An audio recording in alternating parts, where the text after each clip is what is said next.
Again students. और बच्चों, इस वीडियो में डिस्कस करेंगे हम क्लास 8 के लिए वर्कशीट नंबर 3 गणित की वर्कशीट है, जो कि शिक्षा निदेशालय की तरफ से 22 सितंबर 2020 के लिए शेड्यूल की गई है। और इस वर्कशीट में हम क्या पढ़ेंगे? ऋणात्मक परिमेय संख्या। आपने पहले जो वर्कशीट थी उसमें परिमेय संख्याओं के बारे में पढ़ा है, तो इसमें देखिए हम जो है यहाँ पर परिमेय संख्याएं क्या होती हैं इसके बारे में पढ़ेंगे। अब देखिए, ईशा ने बैंक से 1500 रुपये निकाले।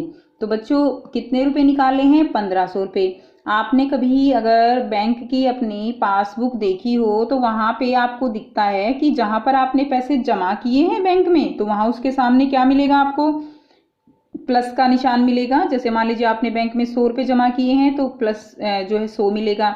और अगर आपने 100 रुपये निकाले हैं तो आपके सामने क्या मिलेगा? माइनस जो है 100 जो है यहाँ पर ऐसे लिखा हुआ मिलेगा। आप अपनी पासबुक जो है ज़रूर निकाल के देखिए, वहाँ से आपको बिल्कुल क्लियर होगा। तो ये इस तरह से लिखा जाता है। अब यहाँ पर देखिए क्या हुआ है कि ईशा ने बैंक से कितने रुपए निकाले हैं? 1500 रुपये।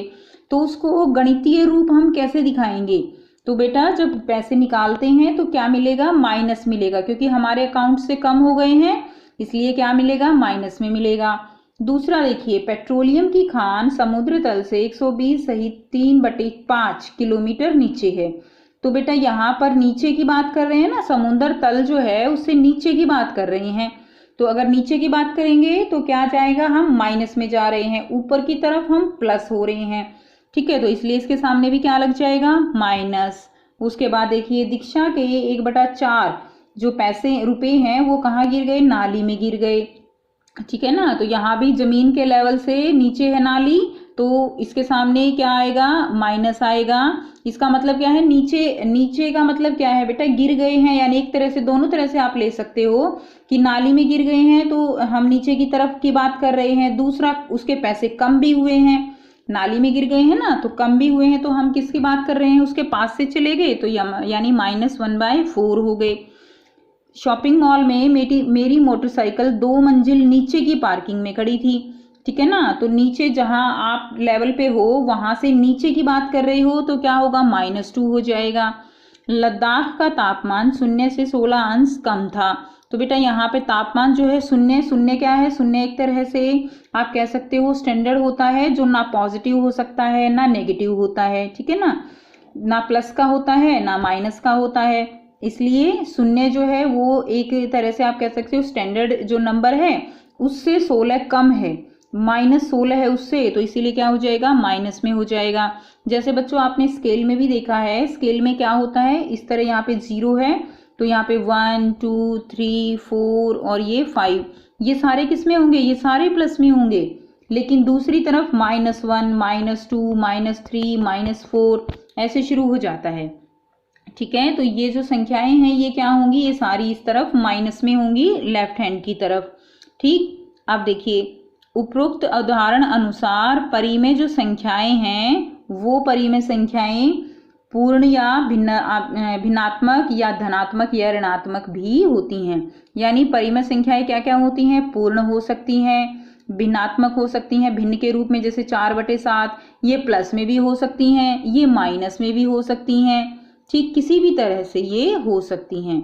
लेकिन एक ऐसी परिमेय संख्या जो न तो ऋणात्मक है न ही धनात्मक है, ठीक है, वो क्या होती है? मैंने आपको पहले भी बताया, वो 0 होती है, ना तो प्लस में होगी ना माइनस में होगी। ठीक है, अब अगला क्वेश्चन क्या है कि आपको बताना है कि -26 बड़ा है या -7 बड़ा है। ठीक, तो इसका उत्तर जो है यहाँ पर दिया है। तो देखिए, 2 परिस्थितियां हैं। एक में चिंटू को 26 का नुकसान हो रहा है और पिंटू को 7 का नुकसान हो रहा है। ठीक है ना, तो कौन सी परिस्थिति में आपको अधिक नुकसान हो रहा है आपको बताना है। तो 26 में अधिक नुकसान हो रहा है, तो कौन सा बड़ा है बेटे? -26 छोटा हो गया, ठीक, और -7 बड़ा हो गया, क्योंकि नुकसान किस में कम हो रहा है? 7 में नुकसान कम हो रहा है ना। आपके एक बार तो आपके 7 रुपये गुम होते हैं, एक बार 26 रुपये गुम होते हैं, तो 7 रुपये में नुकसान ज्यादा होगा या 26 रुपये में? तो आप बिल्कुल कहोगे कि 26 रुपये में ज्यादा नुकसान होगा, 7 रुपये में ज्यादा नुकसान नहीं होगा। तो 26 रुपये का नुकसान ज्यादा है, तो इसका मतलब छोटा कौन हुआ? छोटा 26 हुआ। ठीक है, 7 जो है वो बड़ा हुआ। ओके, तो यहाँ पर आप जो है देखिए, जो यहाँ पर पॉइंट जो आप देखोगे वो माइनस लगा हुआ है। अगर केवल 26 और 7 की बात करते तो ऑब्वियसली 26 बड़ा होता, लेकिन जब हम माइनस की बात कर रहे हैं तो माइनस में हमेशा जो नंबर बड़ा होता है वो नंबर छोटा दिखाई होता है। ठीक है, देखने में 26 बड़ा है लेकिन माइनस लग गया ना बेटे, तो इसीलिए ये नंबर क्या हो जाएगा, छोटा हो जाएगा। ओके, क्या आपको पता है परिमेय संख्याएं ऋणात्मक कब होती हैं? जी हाँ, जब अंश और हर में विपरीत चिन्ह लगे हों। जैसे देखिए 2 और 3, ये तो जो है धनात्मक संख्या हो गई। अब ये ऋणात्मक परिमेय संख्या कब बनेगी? या तो माइनस के सामने 2 लगा हो, यानी अंश के सामने, या हर के सामने जो है माइनस लगा हो, तब अब ये भी ऋणात्मक जो है परिमेय संख्या है, ये भी ऋणात्मक परिमेय संख्या है। ठीक, अब देखिए, अब यहाँ पर आइए ऋणात्मक परिमेय संख्याओं के कुछ अन्य पहलुओं को भी समझें। अब देखिए, आप बताइए कौन सी संख्या बड़ी है? एक तो बेटे दिया गया है 5/7 -5/7, एक दिया गया है 5/-7, दोनों में कौन सी बड़ी है? आप कहोगे दोनों में सेम, दोनों जो है सेम लग रही हैं और सेम है भी, ठीक है ना। तो केवल माइनस का चिन्ह बदलने से उनका जो है बड़ा या छोटा जो है वो डिसाइड नहीं होता है, ये दोनों बराबर हैं।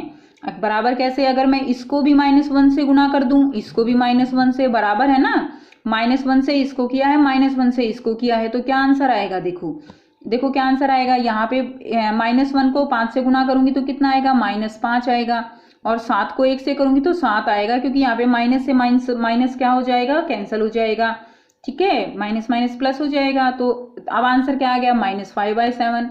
इसका मतलब हम कह सकते हैं कि ये दोनों आपस में बराबर हैं। जो ये थी इसी के बराबर ये आ गया, तो इस तरह दोनों जो हैं ये बराबर हैं बेटे।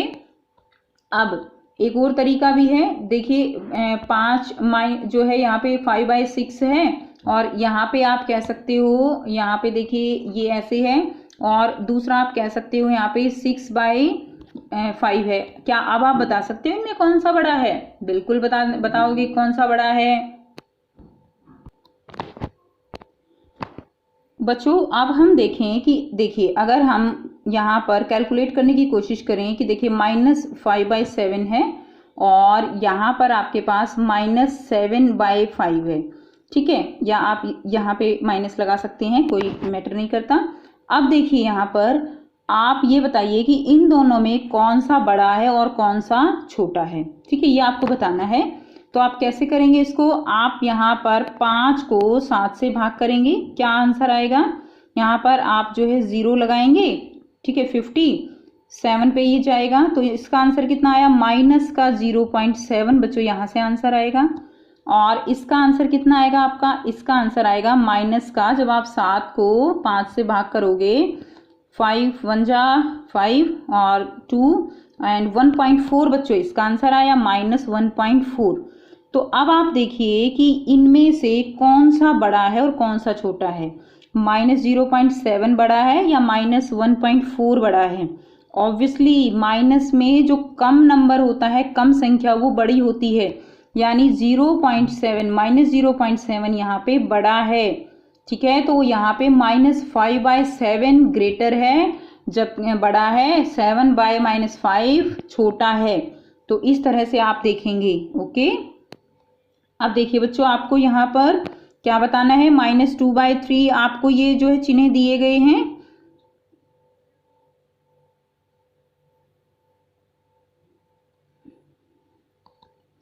इनका प्रयोग करके आपको संख्याओं की तुलना करनी है। तो यहाँ पर देखिए -2/3 और 2/-3, तो दोनों बराबर हैं, हम कर चुके हैं।